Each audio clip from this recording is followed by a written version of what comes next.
Mohammad इजबान ICC के T20 of the year cricketer करार। Wicketkeeper batsman ने साल 2021 में शानदार कारकर्दगी का मुजाहरा किया था।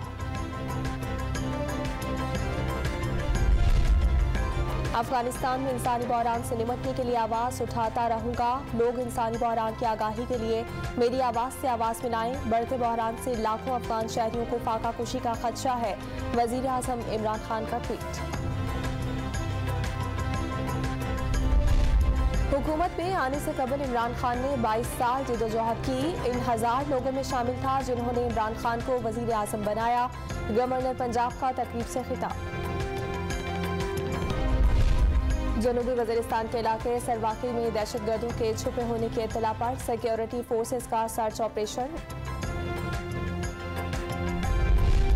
इस्लामाबाद और रावलपिंडी में वक्फे से बारिश। लाहौर में रात भर बादल बरसते रहे। कोयटा में बारिश और बर्फबारी के बाद सर्दी की शिद्दत में इजाफा। पारा -5 तक गिर गया। सड़कों, लाइनों और नलकों में पानी जमने लगा।